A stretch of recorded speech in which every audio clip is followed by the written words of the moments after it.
अस्सलाम वालेकुम दोस्तों, उम्मीद है आप खैर वाफियत से होंगे। लास्ट फ्राइडे को FPSC फेडरल पब्लिक कमीशन के थ्रू एडवर्टाइजमेंट आई थी जिसमें ईडी की 50 पोस्ट थी,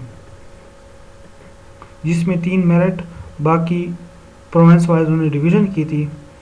तो उनका तरीक़ाकार ये होगा कि पहले स्क्रीनिंग के थ्रू हर सीट के अगेंस्ट 8 बंदों को शॉर्टलिस्ट किया जाएगा, उसका रिटर्न लिया जाएगा। रिटर्न में जो पास होगा उसका साइकोलॉजिकल असेसमेंट होगा, फिर इंटरव्यू होगी। तो इसका जो सिलेबस अभी तक तो नहीं आया, लेकिन जो पिछले मतलब इसके MCQs टेस्ट हुए थे उनके सिलेबस मैंने नेट पे चेक करके उसी के मुताबिक मैंने तैयार किया है कि हम इसकी तैयारी किस तरह कर सकते हैं, क्या तरीक़ाकार अपना सकते हैं।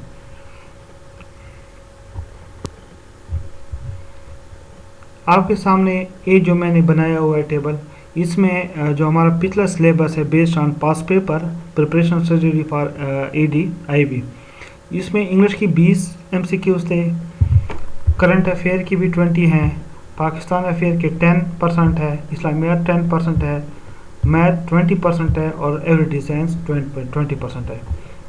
इंग्लिश में क्या पोर्शन था हमारे पास? इंग्लिश जो 20% है उसमें हमारे पास 3 चीज़ें हैं, grammar usage, sentence structure and vocabulary. अगर फर्दर डिवीजन में जाते हैं तो ग्रामर यूजेज में हमारे पास आ जाते हैं पार्ट ऑफ स्पीच, जिसमें अगर मैंने जो 3 एग्ज़ाम मैंने रिसेंट मेरे पास भी हुए थे, स्क्रीनिंग प्लस इसका डिस्क्रिप्टिव पास हुए थे, तो मेरा फोकस एडवर्ब और प्रीपोजिशन पे था और मेरे क्लियर हो गए। इसके साथ सेंटेंस स्ट्रक्चर में आपके पास आ जाता है टाइप्स ऑफ सेंटेंस हो गए, कंडीशनल सेंटेंस हो गए, एक्टिव पैसिव वॉइस आ गए, और वोकैबुलरी जहाँ कहीं से भी आ सकती है तो कोशिश करें मैक्सिमम अगर वोकैबुलरी है तो आप आराम से इसमें क्लिक कर सकते हैं। और आप अगर आप 15 प्लस मार्क्स ले लेते हैं तो आपकी चांसेस हाई होते हैं। दूसरा है करंट अफेयर। करंट अफेयर में 20 MCQs होते हैं जो कि नेशनल और इंटरनेशनल लेवल के जो इश्यूज़ या चैलेंजेस हैं उनके मुतलिक होते हैं। इसको हम चेक कहाँ से तैयार कर सकते हैं? इसको हम पाकिस्तान पाक MCQs sheer.org या जो वर्ल्ड टाइम का जो मैगज़ीन आता है मंथली, उसके एंड पे 3 पेजेस होते हैं, उस पे MCQs होते हैं। अगर हम उनको प्रिपेयर करें तो हमारा करंट अफेयर का पोर्शन बहुत अच्छा हो जाता है। पाकिस्तान अफेयर जो कि बहुत बेसिक लेवल होता है, मैंने जो ख़ुद तैयारी की थी तो मैंने पास पेपर सॉल्व किए थे, करवान की बुक पढ़ी थी, GK जो है GK MCQs by Ahmad Najib Karwan की, उसको पढ़ा था और पाक MCQs को देखे थे। तो ये बहुत बेसिक लेवल होते हैं, अगर आप एक दफ़ा भी रीड कर लेते तो आराम से आप इसको पास कर सकते हैं। इस्लामियात भी बेसिक लेवल होता है, वो भी आप करवान की बुक से पढ़ें या पाक MCQs पढ़ें तो आप इजीली मतलब इसको एक दफ़ा रीडिंग करने से आपको वहाँ पे बड़ा हेल्पफुल रहेगा। और मोस्टली रिपीटेड क्वेश्चन थे। अगर आपके पास फेडरल FPSC के पास पेपर है, मेरे पास जैसे कि वर्ल्ड टाइम की बुक है, big book of FPSC solve pass paper, जिसमें 1 पेपर MCQs की है, जिसमें 110 या 15 पेपर्स हैं। अगर आप उसको चेक कर लेते हैं तो आपको बड़ा फ़ायदेमंद रहेगा। उसी के MCQs मोस्टली रिपीटेड होते हैं।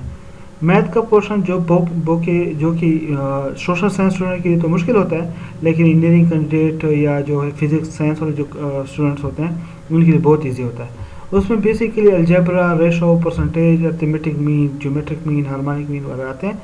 ये बहुत इजी है। इसकी तैयारी के लिए आपने indiabix.com जो बेहतरीन सोर्स है, अगर आप उसके क्वेश्चन सॉल्व कर लेते हैं, बेसिक मैथ अगर आपको 7, 8, 9 जो बेसिक लेवल है, स्कूल लेवल की मैथ, अगर उस पर आपको कमांड है तो आप आराम से 18-19 मार्क्स ले सकते हैं। एवरीडे साइंस, इसकी बेसिक क्वेश्चन होते हैं, 20 क्वेश्चन होते हैं, ये भी आप मोस्टली रिपीटेड होते हैं, पाक MCQs या जंगी अगर वहाँ से ले सकते हैं। तो आप लोगों ने ये करना है कि अगर आप मेरा जो मतलब तजर्बा है FPSC के साथ, अगर आप बिल्कुल भी नहीं पढ़ते तो आप आराम से 60 स्कोर कर सकते हैं, इसमें कोई शक नहीं है। बगैर पढ़े आप 60 स्कोर कर सकते हैं, लेकिन आपको क्वालिफाई करने के लिए 80 प्लस मार्क्स चाहिए होते हैं, क्योंकि कैंडिडेट बहुत ज़्यादा होते हैं और ये बहुत कम लोगों को शॉर्ट लिस्ट करते हैं। और आपने फोकस किस पे करना है? फोकस आपने करंट अफेयर और इंग्लिश पे करना है। अगर आप करंट अफेयर और इंग्लिश में 35 प्लस आ जाते हैं तो मैथ में मतलब आप आराम से 17, 16 आराम से ले सकते हैं। अगर आप थोड़ी सी भी मेहनत कर लेते हैं तो 19, 20 भी ले सकते हैं। इस्लामियात और पाकिस्तान बहुत बेसिक लेवल का होता है, एवरीडे साइंस भी बेसिक लेवल का होगा। तो करंट अफेयर और इंग्लिश पे ज़्यादा फोकस करिएगा, फिर एवरीडे साइंस, फिर मैथ, फिर वगैरह। तो इंशाल्लाह उम्मीद है आपका लोगों का पास हो जाएगा। और मेरे लिए दुआ करनी है कि मेरे फाइनल लोकेशन हो जाए। मेरे 2 इंटरव्यू हो गए हैं एफपीएससी के थ्रू रिसेंट, 1 अक्टूबर में, 1 सितंबर में। लेट्स सी, देखते हैं क्या होता है। इंशाल्लाह आप लोगों की दुआओं से बेहतर ही होगा। Thank you.